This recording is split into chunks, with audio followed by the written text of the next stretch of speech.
या संपूर्ण घटनेचा आढावा घेतला जातोय। सध्या घटना ज्या ठिकाणी घडली आहे त्या ठिकाणी पंतप्रधान नरेंद्र मोदी हे दाखल झालेले आहे। भीषण असा हा विमान अपघात काल अहमदाबाद येथे झालाय। 265 जणांचा या अपघातात मृत्यू झाला आणि या अपघातानंतर पंतप्रधान नरेंद्र मोदी हे अहमदाबाद येथे दाखल झाले। पंतप्रधान नरेंद्र मोदी यांनी या ठिकाणी पाहणी केलेली आहे आणि संपूर्ण परिस्थितीचा त्यांनी आढावा देखील घेतलेला आहे। तर पंतप्रधान नरेंद्र मोदींच्या पाहणी दरम्यानची ही दृश्य आता समोर येत आहेत। ज्या ठिकाणी ही घटना घडली त्या ठिकाणी पंतप्रधान नरेंद्र मोदी यांनी पाहणी केली आणि या घटनेचा आढावा घेतलाय।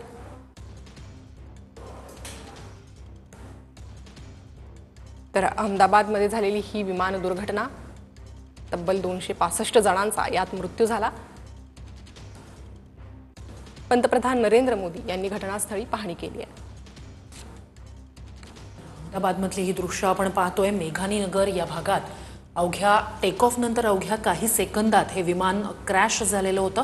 बीजे मेडिकल कॉलेजच्या हॉस्टेलवर हे विमान क्रॅश झालं आणि ज्या ठिकाणी आत्ता सुद्धा त्याचा काही भाग आपल्याला पाहता येतोय आणि त्या संपूर्ण ठिकाणी आत्ता तो मलबा बाजूला करण्याचं काम सुरू आहे।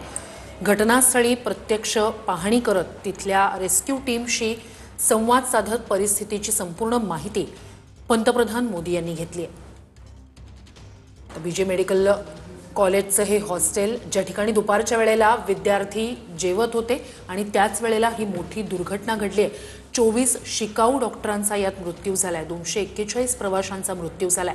आतापर्यंतच्या भारतातल्या विमान अपघातांपैकी सर्वात भीषण असा हा विमान अपघात दुर्घटना म्हणता येईल। 1996 नंतर चरखी दादरीच्या विमान दुर्घटनेनंतरची ही सर्वात भीषण अशी विमान दुर्घटना आहे आणि सकाळी तातडीनं पंतप्रधान मोदी अहमदाबादमध्ये पोहोचले आणि त्यांनी ज्या ठिकाणी हे विमान क्रॅश झालं त्या ठिकाणी पाहणी केलेली आहे। विमानाचे भाग वेगवेगळ्या ठिकाणी त्या कोसळलेले आहेत किंवा त्याचे वेगवेगळे भाग जे सुटे त्या ठिकाणी झाले। म्हणजे विमान कोसळलं, त्यानंतर विमानात मोठा स्फोट झाला, आग लागली आणि यानंतर तो संपूर्ण परिसर आता कशा प्रकारे त्याची त्या ठिकाणची अवस्था या सगळ्याची पाहणी पंतप्रधानांनी केलेली आहे।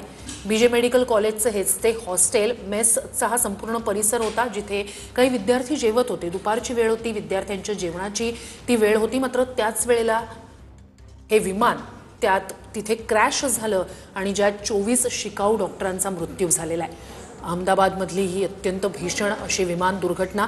लंडनला जाणारं हे विमान होतं आणि टेक ऑफ नंतर अवघ्या काही सेकंदातच हे विमान कोसळलं। वैमानिकानं मेडे कॉलही दिलेला होता। मेडे कॉल म्हणजे आपत्कालीन प्रसंग अत्यंत अटीतटीच्या वेळेला हा शेवटचा मेडे कॉल दिला जातो आणि तो कॉल सुद्धा वैमानिकाकडून देण्यात आलेला होता। मात्र ATC कडून काही रिप्लाय येण्याच्या आधीच संपर्क तुटला आणि हे विमान उड्डाणानंतर अवघ्या काही सेकंदातच क्रॅश झालेला आहे। विमानाचे क्रॅश झाल्यानंतर वेगवेगळे भाग झाले आणि त्याच ठिकाणी एक ही संपूर्ण या 2 ते 3 इमारती ज्या आहेत त्या सगळ्या या आगीच्या विमानाला लागलेल्या आगीच्या भडक्यात आल्या। 24 शिकाऊ डॉक्टरांचा यात मृत्यू झालेला आहे। रेस्क्यू त्या ठिकाणी तातडीनं सुरुवात करण्यात आली।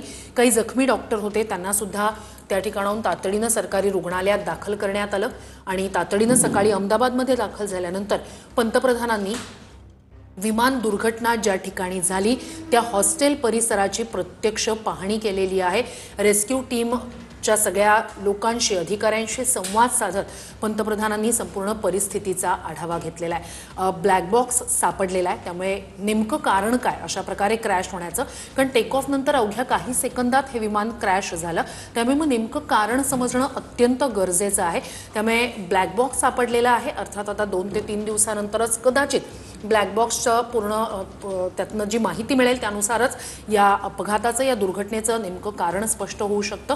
मात्र पंतप्रधानांनी तातडीनं सकाळी दाखल होत दुर्घटनास्थळाची पाहणी केली। त्याच वेळेसची ही दृश्य आपण पाहतोय। संबंधित अधिकाऱ्यांकडून रेस्क्यू टीम मधल्या अधिकाऱ्यांकडून त्यांनी या संपूर्ण परिस्थितीचा आढावा घेतलेला आहे। रेस्क्यूसाठी काय काय अडचणी काल सामोरे जावं लागल्या, कारण NDRFचं पथक तातडीनं दाखल झालेलं होतं। अग्निशमन यंत्रणा, पोलीस दल तर तातडीनं पोहोचलेलं होतंच आणि या सगळ्या यंत्रणा वेगानं कामाला लागलेल्या होत्या या सगळ्या यंत्रणांना कोणत्या परिस्थितीला सामोरं जावं लागलं, रेस्क्यू करताना काय काय अडचणींना त्यांना सामोरं जावं लागलं, या सगळ्याचाच आढावा पंतप्रधानांनी घेतलेला आहे. काल त्यांनी तातडीनं या संदर्भात ट्विटही केलेलं होतं. केंद्रीय गृहमंत्री अमित शहा यांनी सुद्धा तातडीनं काल ही जशी दुर्घटनेची माहिती समोर आली तसे तातडीनं मुख्यमंत्री पटेल गुजरातचे त्यांच्याशी संवाद साधलेला होता. केंद्र सरकारकडून जी मदत लागेल ती सगळी देण्याबाबत आश्वस्त करण्यात आलेलं होतं. केंद्रीय गृहमंत्री स्वतः या ठिकाणी दाखल झालेले होते आणि आता सकाळी तातडीनं पंतप्रधान सुद्धा अहमदाबादमध्ये पोहोचले आणि दुर्घटनास्थळाची पाहणी त्यांनी केली. त्यावेळेसची ही दृश्य आपण पाहतोय. त्या विमानाचा काही भाग अजूनही त्या इमारतीच्या एका ठिकाणी अडकलेला आहे. काही भाग जे सुट्टे सुट्टे वेगळे होऊन पडलेले आहेत. हे विमान त्यात जवळपास 1.25 लाख लिटर इंधन साठा होता, कारण इथून ते थेट लंडनला जाणारं विमान होतं. त्यामुळे मोठ्या प्रमाणात